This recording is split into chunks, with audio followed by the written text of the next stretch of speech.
মধ্যপ্রাচ্যে আবারও উত্তেজনা চরমে পৌঁছেছে। ইরানের আইআরজিসি দাবি করছে যুক্তরাষ্ট্র ইরানের শিরিক উপকূলে বিমান হামলা চালিয়ে যুদ্ধবিরতির প্রতিশ্রুতি ভঙ্গ করেছে। আইআরজিসি বিবৃতি অনুযায়ী দক্ষিণ লেবাননের ঘটনার পুনরাবৃত্তি ঘটিয়ে যুক্তরাষ্ট্র হরমুজ প্রণালীতে একটি জাহাজের তথাকথিত অননুমোদিত রুট ব্যবহারের অজুহাতে এই হামলা চালায়। এর জবাবে ইরানি নৌবাহিনী ওই অঞ্চলে অবস্থানরত মার্কিন সামরিক স্থাপনাগুলোতে সরাসরি আঘাত হেনেছে বলেও দাবি করা হয়েছে।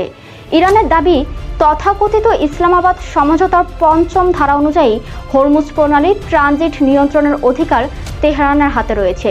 আইআরজিসির অভিযোগ, যুক্তরাষ্ট্র ইচ্ছাকৃতভাবে অন্যান্য পক্ষকে উস্কে দিয়ে এই চুক্তি লঙ্ঘন করেছে এবং আঞ্চলিক স্থিতিশীলতা নষ্ট করার চেষ্টা করছে।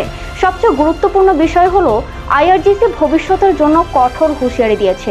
তাদের ভাষায়, যদি মার্কিন আগ্রাসনের পুনরাবৃত্তি ঘটে তাহলে ইরান এর চেয়েও বড় এবং আরও ব্যাপক সামরিক জবাব দিতে প্রস্তুত থাকবে। তবে এখন পর্যন্ত যুক্তরাষ্ট্রের পক্ষ থেকে এ বিষয়ে আনুষ্ঠানিক কোনো প্রতিক্রিয়া পাওয়া যায়নি এবং স্বাধীনভাবে এসব দাবির সত্যতা যাচাই করাও সম্ভব হয়নি।